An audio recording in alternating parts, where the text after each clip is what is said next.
ప్రభునందు ప్రియ సహోదరి సహోదరులారా, ఈరోజు నేను కడప మేత్రాసన బృహత్ దేవాలయం సెయింట్ మేరీస్ కెథీడ్రల్ చర్చ్ దగ్గర ఉన్నాను. ఈ దేవాలయం కూడా చాలా సుందరంగా, దేవునికి మహిమకరంగా, మనందరికీ కూడా ఆధ్యాత్మికంగా నిర్మించబడింది. చాలా సుందరమైనటువంటి దేవాలయం. ఈ దేవాలయాన్ని మొదటి నుండి చివరి వరకు కూడా లోపల భాగాన్ని కూడా చూపిస్తూ మీకు ఎక్స్ప్లెయిన్ చేయడానికి ప్రయత్నం చేస్తాను. ఈ దేవాలయాన్ని చూస్తుండగా ప్రార్థన చేసుకోవటానికి ప్రయత్నం చేయండి. నేను కూడా ఈ కడప మేత్రాసన కెథీడ్రల్ దేవాలయంలో మీకోసం ప్రార్థన చేస్తానని మాటిస్తున్నాను. God bless you. Thank you. ప్రభునందు ప్రియ సహోదరి సహోదరులారా, ఈ Saint Mary's cathedral church, Catholic RCM church Kadapa సిటీలో బిషప్స్ హౌస్ ఎదురుగానే ఉంటుందన్నమాట. ఈ దేవాలయం చాలా సుందరంగా, ఒక ప్రత్యేకమైన ఆకర్షణగా నిర్మించబడినటువంటిది. ముఖ్యంగా మన రోడ్డు మీద వెళుతున్నప్పుడే ఇదిగో ఈ విధంగా కనబడుతుంది. దాని ప్రారంభంలో కింద శిలువ స్వరూపం, పైన యేసు తిరుహృదయ స్వరూపం చేతులు చాచి ఆశీర్వదించినట్లుగా బయట రోడ్డు మీదే ఉంటుంది. ఆ కెథీడ్రల్ ప్రారంభంలో ప్రియులకు దేవుని బిడ్డలారా, ఇది ఒకవైపున. అదే కెథీడ్రల్కి మరొక వైపున రోడ్డు మీద లూర్దు మాత దేవాలయం, లేకపోతే లూర్దు మాత గుహ చాలా సుందరంగా నిర్మించారు. మనం ప్రార్థన చేసుకోవడానికి లోనికి కూడా వెళ్ళాల్సిన అవసరం లేదు. ఇక్కడే బయట అటు వెళుతున్నటువంటి వారు కూడా ఒకసారి దైవనామ స్మరణలో ఉండవచ్చు అన్నమాట. ఇక నిదానంగా మనం లోనికి వెళ్ళినట్లయితే మనం ప్రధానమైన దేవాలయం దగ్గరికి వెళతాం. ఈ దేవాలయం దగ్గరికి, ఈ చర్చి దగ్గరికి వెళుతున్న సమయంలో అటువైపు ఇటువైపు కూడా మనకి 14 స్థలాలను చక్కగా నిర్మించారు. చక్కగా మనం ఒకవేళ కడప సిటీకి వెళ్ళినట్లయితే ఈ ప్రధానమైన దేవాలయం, కెథీడ్రల్ దేవాలయాన్ని సందర్శించుకొని కాసేపు ప్రార్థన చేసుకునేటువంటి అవకాశం మనకు ఉంటుంది.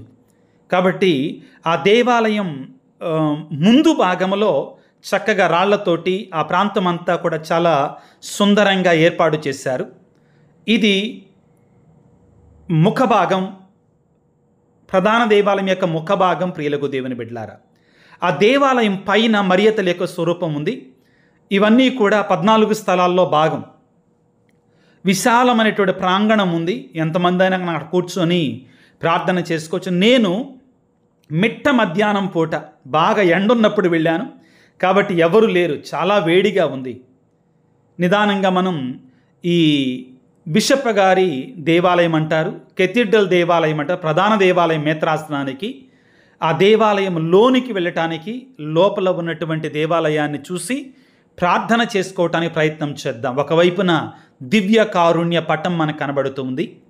ఇదిగో ఇప్పుడు మనం చూస్తున్నటువంటిదే ఈ కడప మేత్రాసన కెథీడ్రల్ దేవాలయపు లోపలి భాగం. ప్రియులకు దేవుని బిడ్డలారా, నాకు ప్రధానంగా ఆకర్షించినటువంటిది ఏంటంటే దివ్య మందస్సాన్ని ఉంచినటువంటి తీరు. మోషేకి దేవుడు మండుచున్న పొదలో నుంచి కనపడ్డాడు.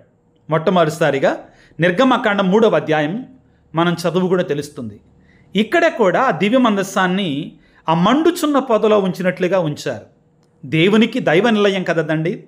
తర్వాత పీఠానికి మనకి ఆ 12 మంది శిష్యులు కడరాత్రి భోజన సాంఘ్యం మనకు కనబడుతుంది. చాలా అర్థవంతమైనటువంటిది. ప్రియులకు ఇక్కడ జస్ట్ పిక్చర్ మాత్రమే కాకుండా అది ఇత్తడితోటి తయారు చేసినటువంటిది. దీనిపైన పై భాగంలో మనకి సిలువ ఉంటుంది, కానీ యేసుప్రభు 2 చేతులు చాచి ఉత్థానం అవుతున్నట్లుగా మనకు కనబడుతూ ఉందన్నమాట. ఒకవైపున సిలువ స్వరూపం మనకి దర్శనమిస్తుంది. అదే దేవాలయం ముఖ భాగంలో, ఆ ప్రధానమైన భాగంలో. మరి ఇంకా ముందుకు వెళితే యేసుప్రభు చిన్నారి బిడ్డలను దీవించటం మనకు కనబడుతుంది. నిదానంగా అటువైపుకు మనం వెళితే మరియ తల్లి యొక్క ప్రధానమైనటువంటి స్వరూపం మనకు కనబడుతుంది. లూర్దు మాత ఆ యొక్క చిత్రపటం మనకు కనబడుతుంది పిల్లలు. ఇది కడప మేత్రాసన బృహత్ దేవాలయం, మేత్రాసన కెథీడ్రల్ దేవాలయం. చాలా సుందరంగా, చాలా ఆధ్యాత్మికంగా, అర్థవంతంగా నిర్మించబడినటువంటిది. ఇక ప్రజలు కూర్చునే ప్రదేశాన్ని మనం చూద్దాం. ఆ కిటికీలు కూడా చాలా అర్థవంతంగా నిర్మించారు, చాలా సుందరంగా ఉన్నాయి. నాకు చాలా పీస్ఫుల్గా ప్రార్థనకు అనుకూలమైన వాతావరణం ఈ కడప మేత్రాసన కథీడ్రల్ దేవాలయంలో నేను ఫీల్ అవ్వగలిగాను. మీ అందరి కోసం నేను ప్రార్థన చేశాను. మీరు ఒకవేళ కడప వెళ్ళినప్పుడు తప్పనిసరిగా ఈ కడప మేత్రాసన దేవాలయాన్ని సందర్శించుకోండి, ప్రార్థన చేసుకోవాల్సిందిగా మనవి చేస్తున్నాను. మరలా మనం బయటికి వద్ద, ఇది ఒకవైపు నుంచి చూడండి ఎంత సుందరంగా ఉందో కడప మేత్రాసన కథీడ్రల్ దేవాలయం. ఆ పైన యేసుప్రభు యొక్క శిలువ స్వరూపం ఉంది. ఇది మరొకసారి దేవాలయం ముఖ భాగంలో ఉన్న ప్రాంగణం చాలా సువిశాలమైనటువంటి ప్రాంగణం. బయట ప్రక్క దివాళీ పూజను ఏర్పాటు చేసుకున్నా కానీ ఎంతోమంది కూర్చునేటువంటి అవకాశం ఉంది ప్రియులారా. చాలా సుందరంగా నిర్మించటం జరిగింది. ఇది మరొక వైపునకు కూడా వెళ్ళి చూద్దాం. దేవాలయం బయట ప్రక్క సైడ్ నుంచి చూడటానికి ప్రయత్నం చేద్దాం. ప్రక్క భాగం నుంచి ఆ యొక్క దేవాలయాన్ని వీక్షించటానికి ప్రయత్నం చేద్దాం. ఇది పవిత్ర పరిశుద్ధ మరియమాతకి అంకితం చేయబడినటువంటి దేవాలయం. సైడ్ వైపు నుంచి, ప్రక్క వైపు నుంచి దేవాలయం చూడండి ఎంత చక్కగా, చర్చి ఎంత చక్కగా నిర్మించబడిందో. ఇక్కడ మరొకటి చూశాను నేను, ఉత్థాన క్రీస్తు స్వరూపం కూడా మనకు కనబడుతుంది అక్కడ కొంచెం దూరంలో. ఇక్కడ ఉత్థాన క్రీస్తు సమాధిని గెలిచినటువంటి ప్రదేశం. కడప వచ్చినప్పుడు తప్పనిసరిగా మీరు కూడా ఈ దేవాలయాన్ని సందర్శించవలసిందిగా ఆహ్వానిస్తున్నాను.